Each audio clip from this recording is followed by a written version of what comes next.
Welcome in to the Casual Gaming Conversation. I'm Connor. That's Nick. This is your weekly gaming podcast from Co-op 64. Coming at you this week with some hot takes, a evergreen piece of content, 5 games to get you into gaming for your friends. Tell these games to your friends to get them into gaming. I don't know. Use it however you please, or just it'll be a fun discussion to listen to.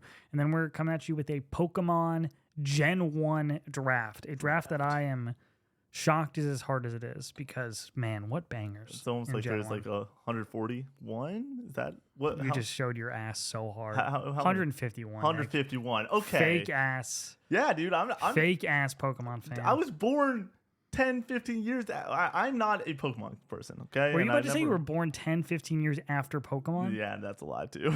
You were born like 6 years, 7 years. 2001? Yeah, I'm 01. 96? Yeah, 6 years. Yeah. 5 years. Man. Oh. Just showing your ass immediately on Dude, on the I'm podcast. young. Yeah. At 141, I was in the right range, and I just misremembered. I've heard this stat many times. The original 151. It's not even like a stat. It's just kind of like a pop culture thing. Like everybody my mom knows there's 151 No, Pokemon. she does not. And it's our mom. In Gen 1, yeah. But we are currently reviewing, playing Rise of the Ronin. Shout out to PlayStation with the codes. That will drop. Our review will drop hopefully on Thursday. We are just fighting our way through trying to get this game completed so we can get a review up for you guys at embargo, which is Thursday morning. So yeah, we're this might be a little bit of a shorter podcast. We're gonna make it however long it needs to be, but rather than having little topics of discussion interspersed between, we might just kind of get into the meat and potatoes. We're going to do what we say we do. We're going to do some hot takes. We're going to do a draft. We're doing a big topic. And just add and stuff like we usually do. So we're just going to hop into the hot takes. I'm not even going to ask Nick how he is because we know he's beautiful and he's amazing and he's perfect. So he's amazing. great. So good. So I'm going to kick it off this week with a hot take. Well, I love it. Speaking of just hopping right into it, I just need to preface this by saying every single time I have a hot take, I think every time I've driven over the last couple of weeks, I've changed my hot take on the drive over. I love it. It's weird. I get inspired. Something washes over me, and then I'm like, time to get spicy in a different direction. Oh yeah. But I will say the other hot take eventually when the time is right. But for this week, my gaming hot take for this week is about Nintendo and achievements.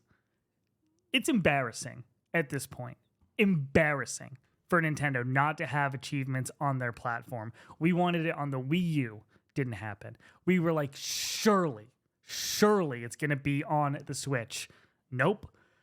If it is not on Switch 2, and Switch 2 is just an iteration on Switch 1, it is straight up going to be embarrassing for Nintendo. They need to do it at this point because if it that can be something to really differentiate that console and push it forward. Achievements on Nintendo platforms, it's embarrassing. Get it done. Games like Zelda, games like Mario, Breath of the Wild, Tears of the Kingdom, Odyssey 2 whenever it comes out. So many of these games are begging. Animal Crossing, come on. Achievements. It's perfect. They're made for them. They're already kind of in game for a lot of them. If you give it a proper system, it will blow the door off of it for a lot of older gamers who want that completionist mentality. I think Nintendo thinks that this is for kids. It's a kiddie console. We don't want to bog it down with achievements. That's just ignoring the reality that the kids that grew up on Nintendo are the adults playing on your console right now, and they want that extra something, that extra achievement, and extra challenge to go for 100% and show off their gamer score or Nintendo coins or whatever they're going to end up calling it. Switch 2 achievements, make it happen. If it doesn't happen, it's embarrassing. I like the take. Because it is objectively a good take. It is adding something that is nice to have and bettering the future of Nintendo. Totally understand it. There's not a chance in hell they're doing it. They're not going to do it. Why not? Connor, It makes no sense. What my question is, does it take more work to put achievements in these games than not? Objectively, yes. Not that much. Crazy amount. But every game on PlayStation has achievements. I understand. I think. With that being said, it is more work. Does that extra work add to their bottom line? I really don't think so. I think it can get adults in. Can get adults more invested in their platform. I would be more invested in Nintendo and more active on the platform if there was achievements. There are games where I'm like, I would like this on the go, but I want my trophies and I want to be able to earn my trophies. So I'm going to get it on my PlayStation just because I'm already in that ecosystem, that if you have that extra layer to your ecosystem, it can get me and many adults driving back to your platform and take that hit on fidelity or frame rate or whatever to have that portability, and then also be on the ground floor of achievements. If I could have been there day one on PS3 or for achievements, which I think for trophies, which was 2008, I believe. Yeah. I would have soaked that shit up, dude. I would have been all over. I got my PS3 in 2010. Way after the console released, and I was playing catch up. So if I could be there day one on Nintendo with achievements, oh buddy, I'm gonna be obsessed. I'm gonna be, it's gonna be a problem for me in completing games. Tears of the Kingdom achievement sounds like really it would be good. insane. It would be insane. Good. If you give, there's no way I'm going for 900 Korok seeds. You put an achievement on there, a fake little trophy. There's a chance. Yeah, there's a chance. I go for it.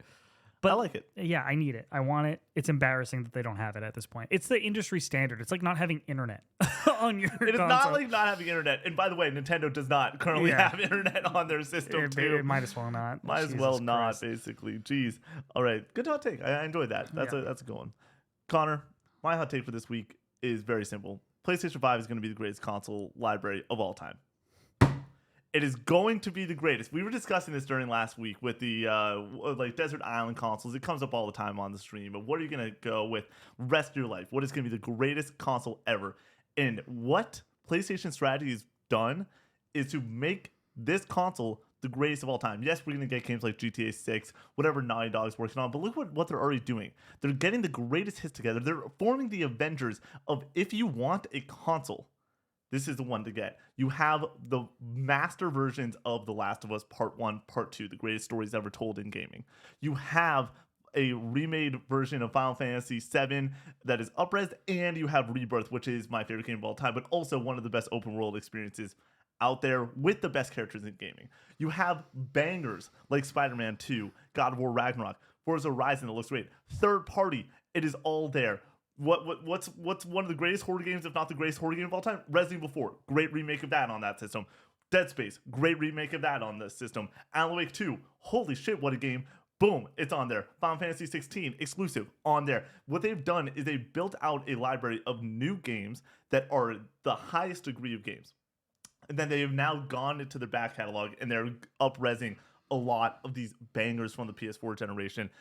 Do I think we're going to get Bloodborne on the system eventually? Hell yes, eventually. Do I think that with a potential PS5 Pro or whatever down the line that we're going to get great third-party support too, because this is going to be the place to go and get that 60 frames and everything? Yes, GTA is going to run at 60 frames only on PS5. That's my sort of thought process. If it's PS5 or PS5 Pro, that's neither here nor there. But this is going to be, at the end of the road, the greatest exclusive console lineup ever. Is because of them going back to the hits and also coming out with new great games every single year. Except for 2024. Rebirth. They have Rebirth. It's not a PlayStation first party title. It doesn't matter. I know it doesn't matter in their grand scheme of things or whatever, but to say that PlayStation is providing these games on the PS5 is providing these games. Mm-hmm. And I understand that PlayStation isn't coming out with banger after banger every single year, but the exclusives that they're doing, like my big thing is, are we not going to talk about The Last of Us Part 2 remastered being this definitive version of this game with the roguelike mode, with the commentary, with everything you could want for this great game? It's fine. It's a cool thing to have. It's a nice to have. Is it necessary? Or like, do I think that you're really gaining anything playing it on PS5 rather than PS4? Like really that drastically? No, but it is, every single thing is here. It's sort of, they're getting all these games in this ecosystem to the best version. That's what they did with The Last of Us Part 1 and 2. Yeah. That's what we got with the Nathan Drake collection being the highest level it is, with the Uncharted, Lost Legacy, and 4 duo. I forget what that's called. It's not the Nathan Drake Legacy collection. Legacy of Thieves. Thank you. That is all here. They're getting the hits, and then they're also coming out with new awesome shit. And Final Fantasy is amazing on this console, and that is something that is nowhere else currently with FF16 and Rebirth. Right. So that's my hot take for the week. I understand that it's a pretty brutish one, especially with things like Xbox 360, PS4 out there, and then Connor's retro love of PS1 and some others as SNES. SNES is up there. I think they're. But, I mean, I think PS5 is great. I think it's objectively great. I think that we all have rose-colored glasses from PS4 with the first-party output, but for the third-party output and how they've been able to keep up solid third-party, second-party releases and the quality of those games, there are so many great games on PS5, and it's gonna just keep trickling out. And when I say trickle, I mean like every month it feels like there's something great, which is awesome. You said Forza Horizon, by the way. Oh shit. Yeah, I'll edit around that but I meant Horizon Forbidden West. Yeah. Yep. Forza Horizon is always on my mind, Connor. It's always on my mind. Okay. How is it not on your mind? Okay, it's one of the best games ever. All right. Wait, Connor, for all the people that hate us saying it, it's one of the greatest games of all time, Connor. Yeah. Let's talk shop, dude. All right. We're going to hop into the 5 games to get someone into gaming. That's the broad topic this week. This topic came from a viewer on Twitch, Cryptic116. Shout out to him. He gave us this idea. He asked me this question on stream, and I was like, I'll do you one better. We'll do a whole podcast about it because I like that. I like that question. I think it's really fun. So 5 games to get somebody into gaming. It's not the 5 greatest games of all time. No. You're not going to show somebody you're like fresh into gaming. Elden Ring. Yeah, or even... I mean, well, I don't have The Witcher 3 on here, but you would argue that's one of the greatest games of all time. But there's different mentalities and ways that you can look at this question that I think makes it such an interesting and fun topic to discuss. So that's why we wanted to do it. I think Nick and I are going to have very different lists. I think there's a good shot that neither of us have the same games, the 5 same games. This is the way I see it. This is the starter pack of gaming. This is what you go and say, hey, you're getting into games, download these 5 things real quick. And I also took into consideration, if I'm trying to get somebody into gaming, I'm not going to choose too many things that are just crazy long or take a lot of thinking or are very difficult. I want to go and introduce them into gaming in a way. Like I think the prime example is I have no Soulsborne on here because that would turn me away with the difficulty of it. It takes a proper gamer to really want to get into something like that in my world. Yeah, that's an interesting take. I think that's important. And so I want us to go back and forth. Yeah. These are in no particular order. Yeah. Just five games, but we're gonna go back and forth. Give the game, kind of give like why you put it, and maybe like why as we go along, kind of like paint the picture of your list and the decision making. So, do you want to kick it off first, or I'd like to kick it off first. All right. If you're choosing a game in general to start showing the world, I feel like you got to go back a little bit. You can't show them a PS5 game and be like, this is your first thing. And then it's a little bit easier to go and say, hey, look at the old stuff first and then go newer. Mm-hmm. So with my first, I feel like we're drafting. I know we're not drafting. Yeah. With my first this choice, would be a fun draft to do at some point. With my first choice, it is Mario 64. I think that it is a great 3D platformer. I think that it might be still one of, if not the best 3D platform of all time. Mm-hmm. It is timeless. Music, style, simplicity, while also remaining high levels of fun. Like, it is, the fun per minute on this game is off the charts for a N64 game. Yeah. And when I think of gaming, the first thing I think of is, for some reason, platforming. And I was like, it's Mario 64. Let me hop in here because my first game is Super Mario World. Okay. I went the 2D route, which is funny because I prefer 3D Mario. Yeah. But if I'm trying to get somebody in and I'm trying to get like them at the core of a video game, jumping, power-ups, levels, kind of like it's simple enough and easy to grasp that I think 2D platforming is easier to show somebody and kind of have them wrap their head around it. And I think when it comes to the apex of that in accessibility, I wanted to do Donkey Kong Country because I think it's a better video game, or Donkey Kong Country 2. But I think when it comes to accessibility for the broader audience and notoriety, Mario, you have to go Mario, and I think Super Mario World is the best entry in that series. I think with World, Super Mario Bros. 3, I think that you can also, for 3D, shout out your favorite Galaxy 1 or 2. I thought or about going Odyssey. I thought about going Odyssey. Well, Odyssey for me, the reason I didn't choose it is, like you said, it's just a little bit more complicated. Right. And I wanted to introduce you to just simple, fun, easy mechanics, but also have this be the baseline, have this be the starting point. And I think that if you are making a list like this and you don't have the Italian Plumber, you did something wrong. Right. Like, you got to put some Mario on a list just because it's how a lot of people start, and it's a great starting point. And so and then obviously I was like, once again, simplicity. I did think Mario Wonder because I'm like, this is it's easy to play, it's on a Switch, it's accessible, but it's a lot. There's a lot going on in that game. So I went with my main man, Mario 64. Yeah, so I think we can just hop into the next game one? then. Yeah, because I don't have a ton to say on Mario because I feel like it's almost obvious. It's like we both, like you said, you have to have the Italian Plumber on here. It's a guarantee that we're both gonna have Mario on the list. It was just a matter of which one. Yeah, totally. Well, Connor, if I'm gonna go with what I love next in gaming, it's a great story, and I'm choosing The Last of Us. Oh, okay. Yeah, for sure it's gonna be Final Fantasy VII. No, remake. I don't have FF7 anywhere on here. No. I don't have entries. The Last of Us on my list. Yeah. The Last of Us 1, I think, for the longest time was my favorite story in gaming.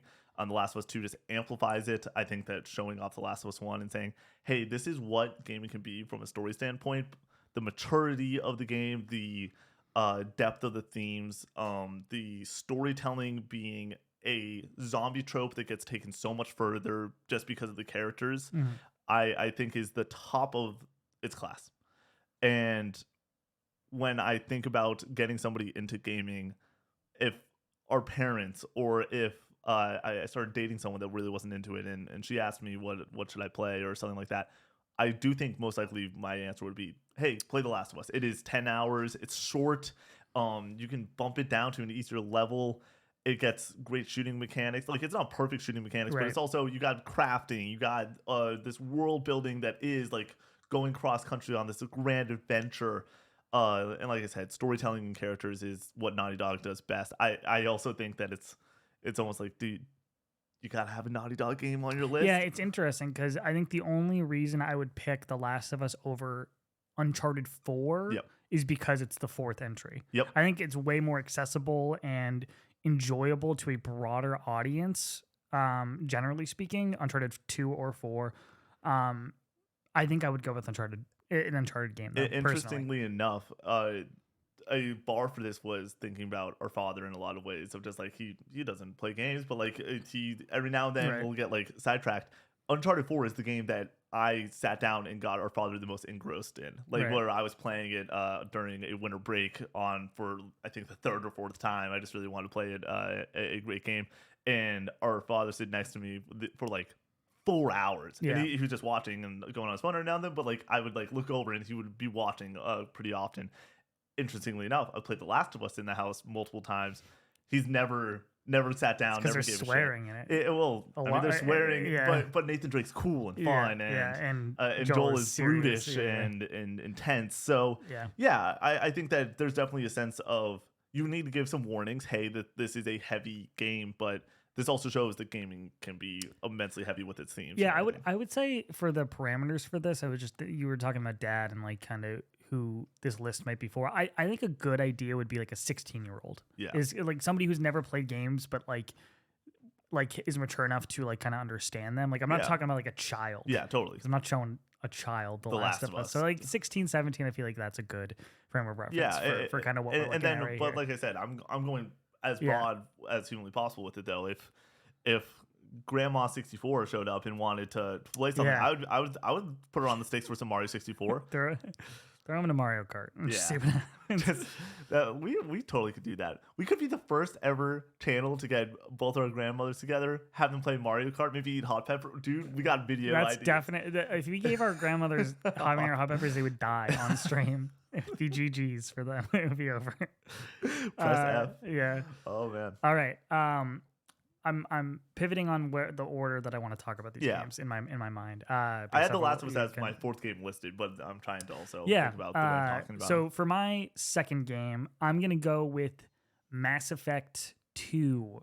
Why not Mass Effect 1? Because I think that the best way to experience the Mass Effect series is to just skip Mass Effect 1 and go straight to 2. And if you want to go back to 1 and get the full story and play through that, I think that's totally viable because that's what I did. There's a interactive comic at the start of Mass Effect 2 that gets you caught up on the events of Mass Effect 1 if you did not play the original, and you can make all the choices and kind of get a good baseline. And Mass Effect 2 really kind of stands on its own in a lot of ways. It has a different antagonist that is related but a little bit unrelated to the Reaper threat of Mass Effect 1 and 3. So it kind of stands on its own. But the reason I'm choosing Mass Effect 2 is third-person shooter. I think for the shooting mechanics, it is a major step over Mass Effect 1. And I think, it's not a top-tier third-person shooter. I think it's more than serviceable when it comes to the gameplay mechanics.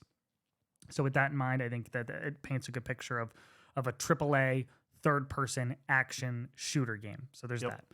And then when it comes to world building and most importantly, characters and decision making, I think that this might be the best example of a broad scope. Maybe it doesn't do every single one of those the best across the industry, but the way that it mixes all of those things and pulls it off and how well written these characters are, that getting somebody who is really just into other pieces of media, books, TV, movies, and getting them to fall in love with these characters is a downhill battle a saying? I was gonna say easy. It's easy. So it just rolls right down the hill. Like you find yourself falling in love with these characters very easily. So I think that Mass Effect 2 is the whole package when it comes to AAA third person gaming. It's more linear in a lot of respects, that you're picking up missions, you're going from one location to the next. But when it comes to those character interactions, when it comes to the world building, I think it really does it better than just about anybody else. So Mass Effect 2 with my second. Yeah, I didn't choose anything that had decision making on my list. And the reason behind it was I want it to be forced into a certain direction. That's another thing. Yeah. It's kind of like with this parameters that you're trying to hit a lot of. You're ditching certain genres completely. Yep. Because you're like, it doesn't matter. Like, I think you have to, like, I have no racing game on here. I have no fighting game. Yeah, I have no majorly large JRPGs either on here. Just because I think that sometimes that shit's daunting. Yeah. I wanted to, but this is such a difficult but fun thing to create. I actually, I was doing, playing through Ronin for review over the past few days, and last night I got to the point that I'm like, I need to get out of my house because I've been in my house for the past 3 days. And so I went out and grabbed a beer at a local place, and I sat at the bar and I literally just focused on this. I did some notes and then I did this, and I thought about this for like 20 minutes with I had like 15 or 20 games total. Yeah. It's a very, very interesting way to cut this down and just be like, yep, this is gone. Also, something I didn't think about. I know that we have around 300 to 400 podcast listeners. Go and check out the YouTube video because I look real good with this haircut. I'm looking fresh. Connor's excited that I got a haircut. I'm excited that you're taking care of yourself in general. All right. You ready for my next one? Yeah. I'm curious to see if this game is on your list or not. I think it's not, just because obviously it's very difficult. I don't think that we have a single one. A single one, yeah. Cool. Real quick, we had that discussion that we were just having about making less. The point that I was going to make was that when you're thinking of each game, you're also thinking of like how you can hit as many genres as possible within each game, or like mechanics or whatever. I actually didn't do that. Interesting. For me, I was very much like, I want experiences that defines a genre so well that if you want to get in depth with more mechanics, you can do that after you experience something like this. But I want a very catered experience. And my next pick, I think, shows that to the highest degree, which is Portal. Oh. Puzzle, story, great mechanics. Portal 1. Yeah. That game is so dialed in on what it's trying to do, and is so fun. Like, the fun per minute, once again, off the fucking charts. I love this game now, and I will play this game many times over the years and come back to it because it is so simple, but it is probably perfect. Like, I don't know if there's a single thing that I'm like, oh, they could do this better. And I think Portal 2 just iterates on it and makes it better. So yes, they could do something better, but it is so solid for what it is trying to do that I could literally show anyone this game. I think that it is infinitely interesting. Like the world and the story that it's trying to tell is so like you're on the edge of your seat the entire time and want to just persist forward.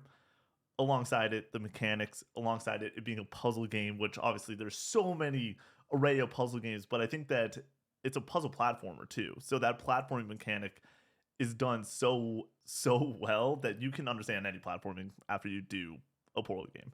I understand that it crosses over a little bit with Mario 64.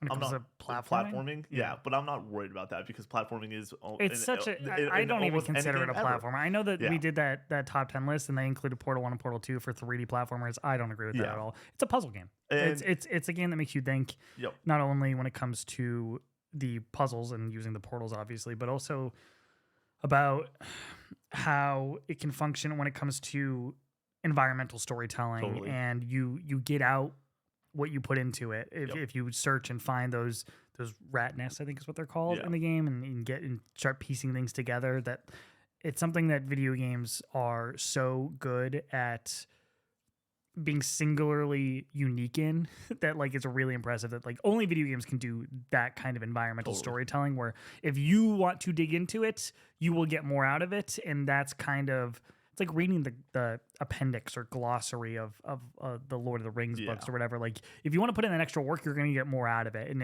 it's that case in a lot of video games. And I think Portal 1 was really eye-opening to me when I was younger and played it for the first time and really dug into that. I was like, oh, this is really interesting and really cool. There's something going on here that I don't fully understand, and I'm piecing it together. And the way it's all drip fed to you throughout the entire game is really It is quite really impressive. well done, and I also think that this game also amplifies two of my favorite things in gaming: great villain Mhm. and a great twist. Like it isn't like a full-on twist, Yeah. but you understand that there's more oh going shit on. moment that happens throughout that game that is, if you want that, you can. There's so many games you can go to after it. You Right. have any game with the twist. The first one that I thought was BioShock, and BioShock was on my list for a while of like, Yeah. do I throw this on here? I went with Portal for it being a different genre, but also, yeah, I adore that game, and I think that it's a great. I love like my list right now because it just is all short, easy, fun games, except for The Last of Us that I think is short, intense, and fun. Mario 64 isn't particularly short. There's It's- a lot to dig into. yeah, there. you- If you want to you- go for all the stars, it's going to Yeah. take you some time. And there's a If you high wanna beat skill the- ceiling there too, which I Yeah. think is really important for Mario 64, which I think gives it the edge over Super Mario World. Where I think that the way that game is speedrun and the way that game has been So kind of totally intense. torn apart is really just a testament to how impressive and timeless Yep. it is. That's why it's, in my opinion, the best 3D Mario game still to this day. I love. We should do a Mario 64 stream of some Yeah. sort. I love that game. Great game. And I played it for the first time, or like beat it for the first time in the 3D collection. So that was like 2020. Yeah, So like Around I have no nostalgia for it. 20 or I was 21. not an N64 kid at all. I was a PS2 kid, so I came after that. So the fact that I think it's as impressive as it is really just a testament to how timeless it is. But with my third game, we're gonna go in a completely different direction. We have our platformer, we have our AAA third-person RPG. We're gonna go with something broader, something that I think is extremely important. And I had so many directions to go in here. Could have done a battle royale, could have done Fortnite or Apex, could have done a classic like an older Call of Duty. But we're gonna go with, I'm cheating a little bit here. We're gonna go with No, you can't say the collection. no. Okay. I don't know what you're Okay. What were you gonna say? I thought you were about to say the Master Chief Collection. I was like, what? That's a good choice. You could say You that. can't choose the collection. Yeah. No. I'm cheating a little bit here, and it's 1A, 1B, and it was a similar issue on my top 50. We're gonna go with Counter-Strike, Global Offensive / Valorant. Okay. Well, if you need to make me choose, Yeah. I'll go Counter-Strike. Yeah. Because I think it's an easier game to get into when it comes to wrapping your head around it, because there isn't Totally. the different agents.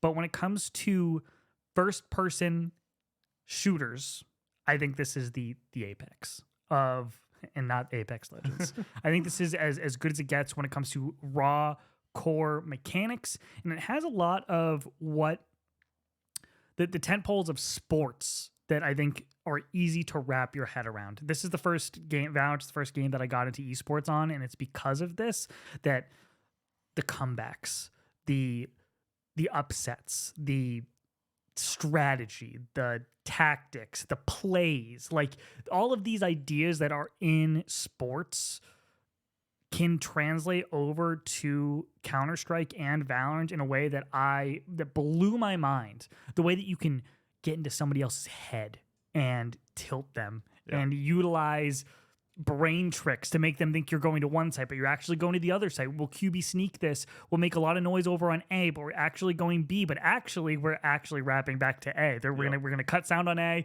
We're gonna make it seem like we're actually going B, and then we're gonna all wrap to A, and they're gonna all be coming to B. And I know for people who don't play Counter-Strike or play Valorant, that makes no sense. But trust me, it is magical when it all works together. And I've had some of the greatest moments with strangers playing these games, and I think that those kinds of moments when the whole team is singing, when you're on voice comms and it's going well or it's going poorly and you're like, we got this, guys, we're going to come back, and then you do, there's nothing quite like it in video games. So when it comes to that social aspect, when it comes to those first-person shooting aspects, when it comes to those tactical aspects, I think Counter-Strike is the culmination of all of that, and bringing all of those points together, I think, is really important in the 5 games to have that kind of game in my list. Yeah.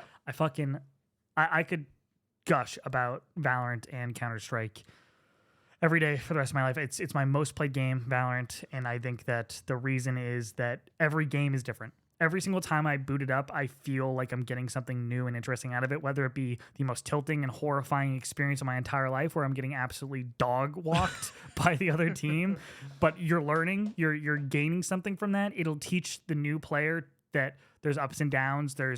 It's a skill. You're learning something. You know what I mean? Like you have to push. You have to take the L's and go forward and figure out how to improve. And I think that's one of the amazing aspects of video games is rather than being very passive, you're actively gaining a skill. And I think Counter-Strike has possibly the highest skill ceiling of any video game ever.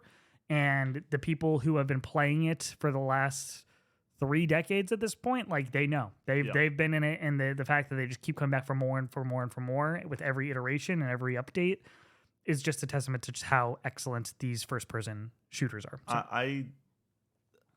I echo everything that you said. I think that it's so intense that it might be too much. You have to understand that when you're like selling it to somebody, you have to let them know that you're going to suck at first. And I think that that's okay. That knowing that and telling people that you're not going to be good at every single video game that you get into right away and that you have to earn it sometimes I think is an important lesson to have for new fans of the medium, that like it's going to take time. You're not going to always be good at everything right away. And if you really want to put in the work, you're going to be rewarded for it. So that's kind of where I'm at with it. All I'll say on it is when a game like that, when it is good, it is definitively the best in gaming. It's insane. There is nothing else like it. It is pure magic. It was 2:30 last night, and we're in a pistol round, and I get 3. There's 2 bodies left, and I'm just like, let me ace, let me cook. And you blind out.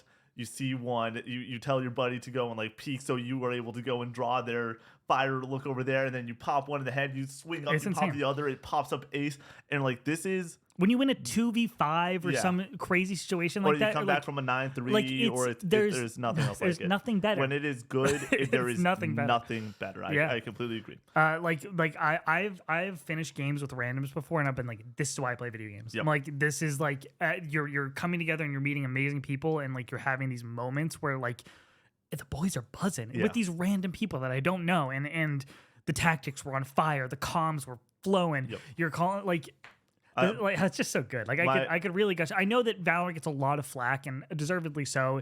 It's Riot, and they draw the ire of a lot of people, which makes sense to me. But like, man, like It doesn't take it away from just being really random good. people too. It's great. Yeah. Like I love it. All right, I'll follow. I'll see yours and I'll raise you Fortnite. That is my next choice. I think that's a fair take. You gotta have some sort of multiplayer experience. You have to have some sort of multiplayer shooter, in my opinion. I think that Counter-Strike is a fine take.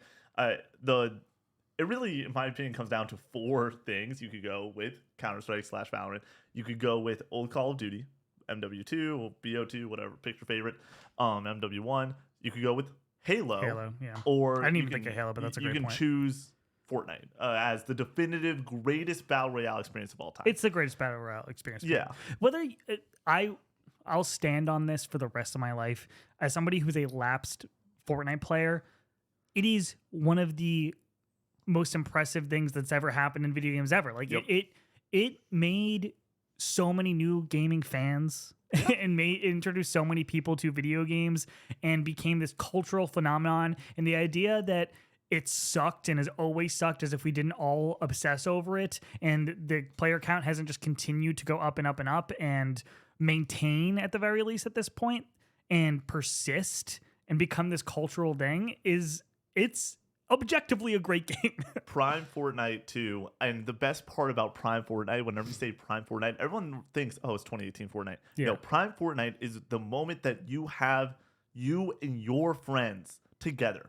That is Prime Fortnite. Right. It is an individual experience for every single person that plays this game. Prime Fortnite can literally be tomorrow for certain people. And the best part is it could be a kid's first time. It could be a college student's first time. It could be a 50-year-old's first time. It doesn't matter. Prime Fortnite is when you go and hop on this game. And sure, I do think it's what you said too is really important. Sure, it's okay to suck. It's okay to die. It's okay to lose. But that feeling of victory is unlike anything else. You need something to chase. Yeah. You know? And that game nails the chase so well. Right. That victory is so worth it. And then you're like, okay, but then let's run it back and let's get multiple in a row. Where if you win a game, it's amazing, but if you come in second or third, it's even that it's so intense. You want it so badly because, and there's not a lot of games that do that. And there's so many people who I think aren't very skilled at video games or don't really play a lot of games that just find a lot of love and joy in playing Fortnite with their friends. Like it's the antithesis of CSGO in a lot of ways when it comes to just like, if you suck, you're probably still gonna have a good time even if you don't win. There's bots in the game. You can get a few free kills. Geez, sorry about that. And it's delightful. And then there is the sweats. And then hey, let's building is, people are nuts at building now. Let's take out building for a mode and let's let people just enjoy the map.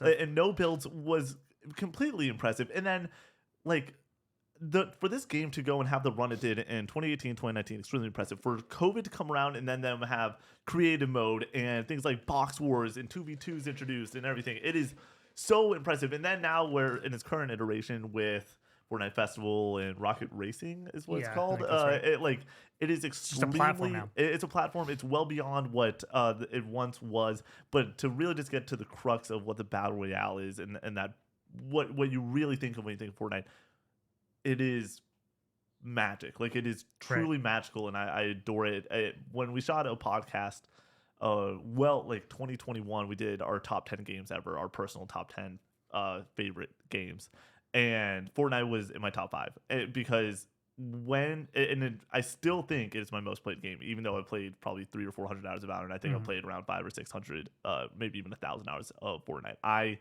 adore that game. It will always be my forever game. It will always be downloaded on my PS5. Whenever I talk about this game, within the week, I make sure I boot it up because it's just so much fun to get a couple of games in. And then now we have this great community that also enjoys Fortnite, and because it's free to play, that other thing, it is free to play. And when you think of free to play, you think of Fortnite. It is so accessible. It set the standard. It made the battle pass. Yeah, it made the battle pass, which is objectively the best monetization that video games have ever had. It fixed the pay to win. It fixed the loot boxes. Whether you like it or not, I don't like free to play games because I think that they're kind of ruining the industry in the way that we think about the value of video games in a way. But Battle Pass is the best way to do it. But then they also have $20 skins in the game. but the Battle Pass itself, just the Battle Pass, I think is really insanely it's amazing. It's a great idea. It's a fantastic idea. the collaborations, the moments, whether it was your Thanos event or your first concert in that game or whatever it is, like this game the events, transcends. It's culturally a phenomenon, and I understand that it is extremely important. But like, yeah, It's also a love good it. game. It's also, dude, it's also a great game, and whether they balance this game so well and they continue to change it so well, everyone has moments where like this is the best, and then they one up themselves. Right. Like for us, I'll never forget chapter 3-4 chapter 1 season 3-4 roll around. Like, this is awesome. Season 5 rolls around that summer, amazing. 6 rolls around, I'm like, not really feeling it.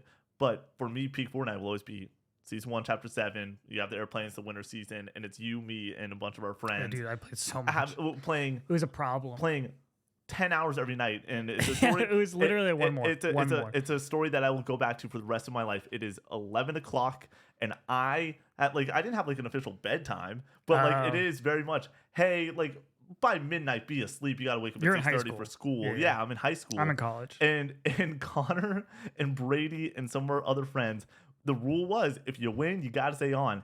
And we kept on winning. We could not lose. And all of a sudden, it is like 3:40 in the morning, and my mom like does the come downstairs thing, and I pretend I'm asleep with the game on, and she shrugs shoulders, walks upstairs. And I'm like, guys, I need to sleep. And they're like, you cannot get off if we keep winning. And we played till like 4:30 that morning. Yeah. It was like it was awesome. Moments like that. It allows for it and allows you to create memories, and that's great. What this is all about when it comes to multiplayer games is creating those memories. And I think that those four categories of competitive shooters, easy accessible shooters like Call of Duty, Halo, and then battle royales are really where you have to go, and the accessibility of Fortnite is what makes it a easy choice for my list. Right. I like how we need to do a short pod. Are we 42 minutes in?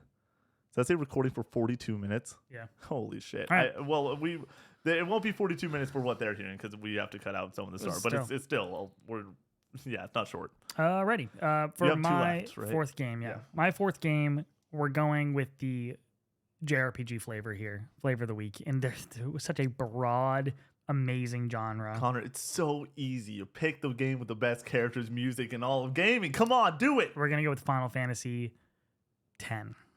We're going Final Fantasy X. And I thought about doing 6. I thought about 7? Doing 7 original. Yeah. But I think that you have to go with Final Fantasy X, a classic turn-based, massive RPG that is accessible enough by modern standards to get somebody in. It's still gorgeous to this day, which is crazy because it came on the PS2 and looked gorgeous then as well. And even with the HD updates, it's just, no matter which version you play, it's going to look great. And it has all the tent poles of great JRPGs. It's got the fantastic characters. It has the great upgrade system with the sphere grid. It has a great story that is emotional. The music is insanely good. A lot of people say this is the best soundtrack in the Final Fantasy series. I think it is the best jumping on point for JRPGs. It's not my favorite JRPG of all time. I could have gone Persona 5. I thought about doing that, but that's also massive. I think this is like the perfect middle ground to get somebody hooked on JRPGs. And if you're going to be pushed away by the cheese, I think that's a good litmus test for you. You know what I mean? Like, it's really important to kind of have that experience to be like, okay, this isn't for me. And if you can get through Final Fantasy X and you love it, it's going to open up so many doors for you to jump off of that I think it's the perfect prime JRPG for a fresh new gamer to play. Even though I don't think it's the best of them all. So. I don't think it's a bad take, especially when we're talking about like greatness versus like what gets you into a game. It is the question we will forever get asked most on this channel. Yeah. Is what it's your fault. Do. It is majorly my fault. Yeah.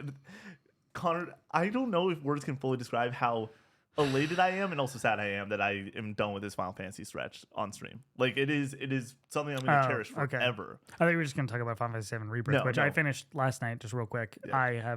Great job.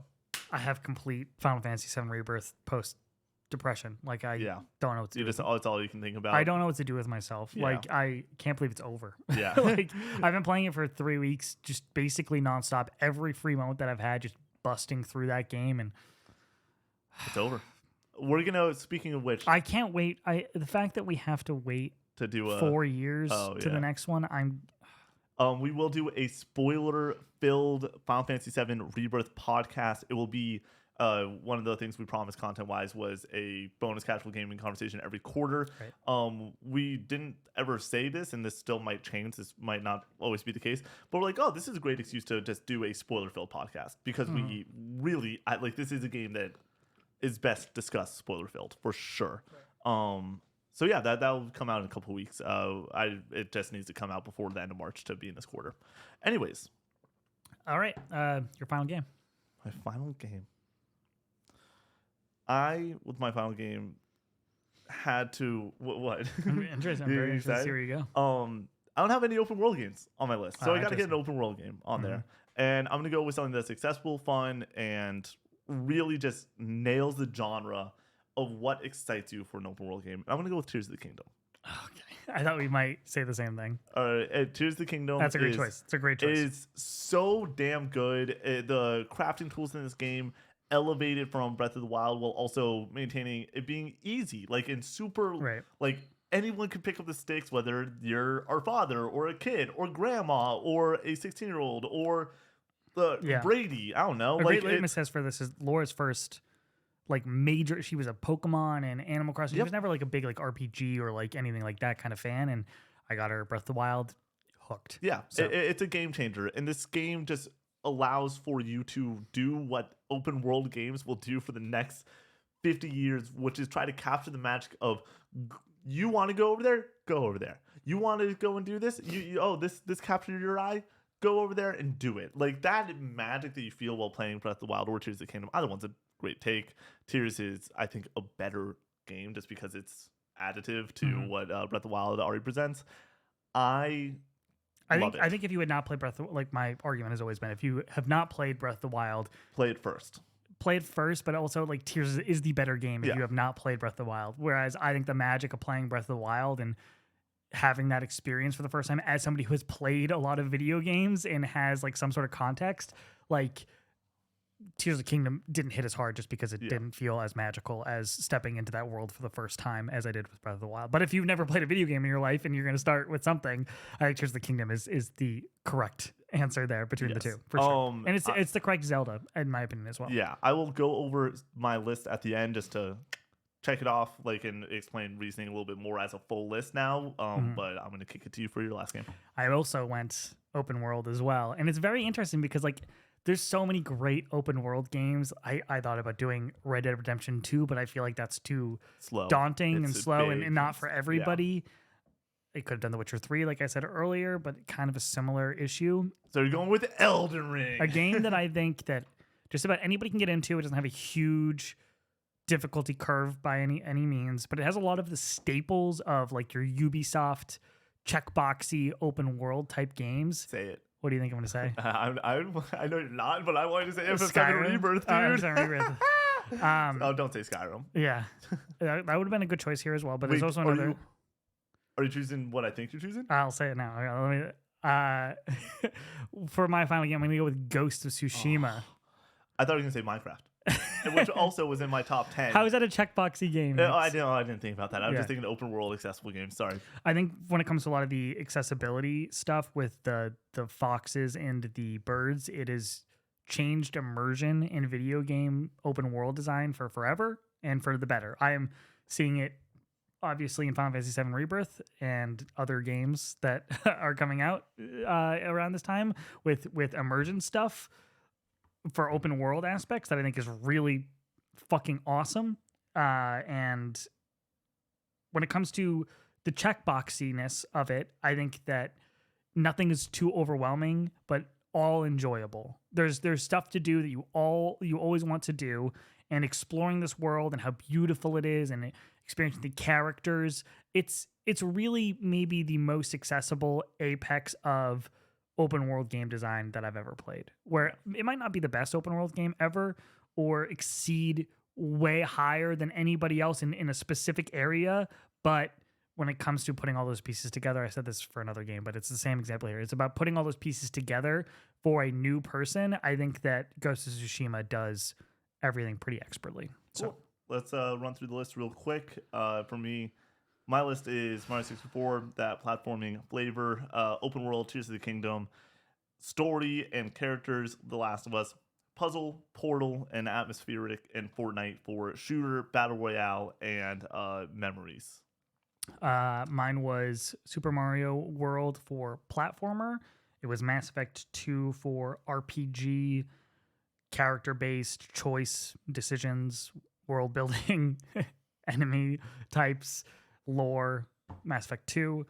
Then it was Counter-Strike Global Offensive 2, I guess is what it would be now, or Valorant, depending on your preference, for tactical multiplayer first-person shooters. Then it was Ghost of Tsushima for open world games, and then it was Final Fantasy X for JRPGs. Cool. So we had very similar parameters outside of. I went with the JRPG and or I went the puzzle game. Yeah, and I think that's for me the reason I didn't choose the JRPG, and the one that I would have chosen is FF7 Original, just because characters, music, and it being a turn-based JRPG. I'm looking at it. I'm good. But I went with something that's a little bit more basic. That literally, I was just like, I want my list to have the through line of you can be legitimately anyone and you will never be overwhelmed with any of these games. Right. So yeah. Okay. Who gets the first pick? I think I do. Cool. You want to intro it? I have no You picked idea. KOTOR 2 last week. Yeah. No. Or KOTOR 1. You picked Battlefront 2 first. Oh, I guess you're right. Yep. Man. You want to move your coffee off the table? Yeah, sure. Please? We're going to hop into the draft now. We're drafting Draft. starters. I'm honestly stoked that you get the First pick? Yeah. Oh, I'm not excited about it. I'm also excited to mispronounce something. Okay. And get flamed. Do you want to? I think I've read through every single one, and I think I know the pronunciation. I hope you do. Because if not, internet's not going to be happy. No, you have to get it right. I know. We'll get it taken no matter what. This is behind the scenes. But for me, my Pokemon knowledge of the characters being said out loud is conversation in Pokemon Go, and then also watching the Pokemon TV show as a kid. That's sort of my. But certain Pokemon, you just read it so often. I know plenty about early Pokemon. I just don't know about modern Pokemon as much. So, Ready? But even then, I know a bunch of them. Today we are drafting the best Gen 1 Pokemon. It's not like most iconic. It's not anything. It's just choose your favorite. And I'm going to go with a badass dragon. I'm going to go with Gyarados, please. With my first pick. It's not a dragon, Nick. He's a dragon type. Yeah. He's a water dragon type. Is he? I believe so. Okay. We're checking. We're going to reset this whole thing. I believe for sure he's a dragon type. I don't think he is.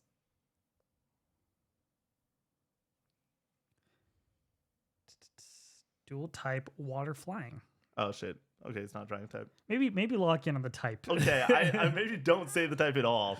All right, I'll redo it. See? I don't even know if I know the types of a lot of these Pokemon. I know. I thought that I could have sworn he's dragon type. Kind of looks like a dragon, but I thought it was water dragon. Which, yeah. I mean, that's difficult. Jeez Louise, Nick. Ladies and gentlemen, today we are drafting the best Gen 1 Pokemon, and with my first pick, I'm choosing Gyarados. He's sick. He's awesome. He's a snake with some whiskers. He's pretty cool. This draft is going to be wild because I don't think Connor knows a single guy I'm going for. With my first pick, I'm just going to go with the iconic option. You got to go Charizard. Okay. You have to. Are we taking it all iterations? What do you mean? Like the Mega Evolutions? No, are you taking every evolution of that Pokemon? No, just Charizard. Okay. Yeah. You don't get the whole string. Just okay. Charizard with my first pick. Badass. One of Ash's best characters in his crew. He's my number 2. Yeah. Yeah. I feel like it's just the obvious choice. With my second pick, I'm going to go with a beautifully designed character. I'm going to go with Ninetales. Okay. I fucking love Ninetales. She or he or whatever is badass. Yeah. I love Ninetales. I like Vulpix as well, and turning into Ninetales is just one of the best evolutions ever. So we're going to go Ninetales with my second pick. I'm going to go iconic for these next two. First, I'm choosing Pikachu because, Pikachu is underratedly adorable. Like, I love the merchandise that I've had in my lifetime of Pikachu, whether it is plushies or hats or whatever. Iconic, but also just, like, adorable. And then with my pick after that, I'm going to go with Mewtwo. Like, sick, powerful. When you think of just Pokemon power, you just immediately... Daunting. Scary, awesome, rad, whatever adjective you want to use, Mewtwo probably is it. So that's my third pick. I don't have Mewtwo on my list. He's weird. Mewtwo is just weird looking at me. I don't like the it. weird. I'm about it. This is totally just preference for this list, because I can probably get this guy at the end. Go get him at the end. Crap. With I can't do all fire types.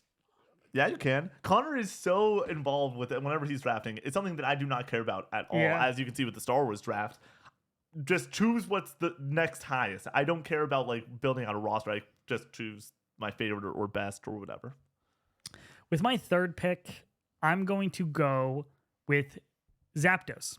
On my board. He's my favorite of the legendary birds. Those jagged edges, the lightning chicken. You know what I'm saying? Come on. You love him. He's my favorite of that trio. So we're going with Zapdos. With my fourth pick, we're going to go with Arcanine. Okay. Another one of those Pokemon that's just totally badass, has that iconic dog status that's just like, I don't know, as a kid, he just stood out to me automatically. I just thought he was really cool and badass. So we're going to go with Arcanine. Yeah, I'm about that. But I get who I want now. I have my top four, by the way. Oh, that's exciting. I have 3 in my top 4. Okay. This, once again, it's just such a wide open list. Yeah, I know. There's too many to pick from. Choose Great your favorite. And I think that this is a good, like, fun draft because there's no spot you have to go to. You just choose whatever you like. And with my next pick, I'm choosing Eevee. Adorable. Like, why not? Like, why not go with one of the evolutions? Because I like the simplicity of the design. I think that they're just a great, adorable little creature that I just want to pick up and hold 24/7. For the record, I would go Jolteon for that. Okay. Yeah. What's the fire one? Flareon. Flareon. Yeah. The fire one's my favorite of those, but I just going classic. And with my last pick, I'm choosing someone that I have started to relate to more and more as I've gotten older. I'm choosing Snorlax. I'm choosing my guy just because they're huge, ridiculous. They also like sleep a lot. And I'm at the point in my life that I get maybe 6 hours of sleep a night. On a good day, it's a lot. So I'm choosing my guy just to hopefully going into this next week of content and everything, maybe get a little bit more sleep, but that's probably not going to happen. Let's be honest. So many places to go here. I have my. Do you have your favorite still out there? Yeah, my favorite Pokemon is Haunter, but I'm not going to pick him. What? I'm not going to do it. Dude, oh my! This guy is trying to win draft points on the internet. I am. I mean, there's other. I have him at number 7 on the draft board here. Then pick your number 7. I also have. I'm between 2. I can get my top 5. Literally my top 5 listed. Then let's get your top 5. With my final pick, we are going with maybe one of my hottest Pokemon takes. A lot of people might go Dragonite here. No. We're not going with that Toon-looking ass, Barney-looking ass dinosaur. We're going with the objective, better-looking Pokemon. We're going with Dragonair, the second evolution in that string. Dragonair is elegant, classy. How the fuck does it turn into Dragonite? Please explain it to me. It's very strange. Dragonair with my final pick. I mean, yeah, it's a good looking Pokemon, but Dragonair is cool as fuck, dude. I know. There's so much talent left on the board. Yeah. Gengar was one. But Haunter's better than Gengar. Haunter is better than Gengar. Gengar looks ridiculous. And then the most fun Pokemon to say, Alakazam. I had Alakazam on my board. I had Kabutops. I had Lapras. I was between Dragonair and Lapras for my last 2. I have my Rocky buddy, Machamp. Machamp growing up was probably my favorite. Onyx is dope. Onyx is dope. Onyx might be cooler than Gyarados. I don't think. No. What? Yeah. Get out of here. I had Rhydon on here as well. Oh my god. Yeah, so that Pokemon sounds inappropriate. I had no what was it? I had no starters. Yeah. Like You have Charizard. Well, you know what I mean. Yeah. For Bulbasaur, Squirtle. I thought about having Squirtle the best of that trio, in my opinion. Charmander, overrated. Charmander gets a lot of love because he turns into Charizard. Yeah. Charmeleon, weird looking. Odd. Nobody likes Charmeleon. No one's about. I feel like a also lot of them made Wartortle. Wartortle. Ivysaur is the best of those three, in my opinion. No, I'm taking Bulbasaur. No, I'm going Ivysaur. What's the Venusaur highest looks evolution ridiculous. of is it Wartortle? No, that's two. second. Blastoise. Blastoise, Yeah. dude. Blastoise, Blastoise is pretty rad. badass. That it's got Well, fucking cannon. it's Charizard, Blastoise, Venusaur for the final for the evolutions. largest ones. Yeah. All right. I mean, that was a great draft. This is a fun pod. This is a weird week. But before the Nick notes, before we kick it off and get away, we have a mother effing hot tub stream this week, dude. Yeah. Oh, also. Oh, sorry. Finish what you were saying. Yeah, so we have other- we're going to be streaming on Friday. We don't have a set time. If you want the time, go and join the Discord. We're going to be streaming on Twitch. Me, Connor, Brady, and a bunch of friends. Yeah, and we're gonna do hot like tub. we're gonna do a questionnaire type of. We're gonna have like a couple questions to ask guests and kind of keep the conversation moving along. Yeah, So we'll have some sort of structure to it rather than just watching a bunch of dudes and making some dude soup in that hot tub. water. Yeah. And then also now officially, I know it's sad. I'm not playing Final Fantasy anymore on stream, but maybe potentially the best content I will be on all year is going to be me playing RE7. Do you own it already? Yeah. I got it from the collection. I just clicked download, and I've also played this. From the collection. The PlayStation Plus collection, when it came out, it was in there. I know you played a little bit of it. Yeah, I played 3 hours of this game. When I say that I was too scared to move forward, I literally was. I wouldn't stream it. But at that time, I was only streaming to like 3 people, and so it didn't matter to stream for something else. Now we got 40 or 50 people that are really excited to see me crap my pants. So if you want to see that, Tuesdays and Thursdays, it's going to be a lot of fun. But I'm sad to not play Final Fantasy. 50th greatest game of all time. You can bump it down now. Now that the list is over, you know it's off 52nd greatest game of all time or something like that. Dude, have you played Final Fantasy VII Rebirth? Oh my god, you have. It's exciting.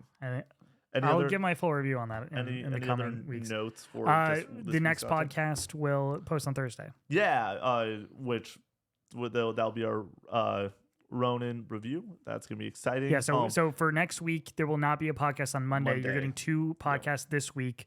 Today on Monday and on Thursday. Is it 7 a.m.? I don't know if we're supposed to say the time. But I don't know the time off the top of my head also. I just know that we're allowed to say it's on Thursday. Okay, it's on Thursday. We don't know the time. Yeah. So sometime on Thursday.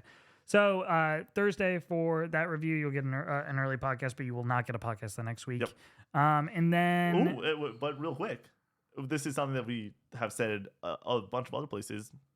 Brady is also going to be reviewing that game with us. That's going to be we're all playing. It's me, Connor, and Brady. So that's going to be a ton of fun.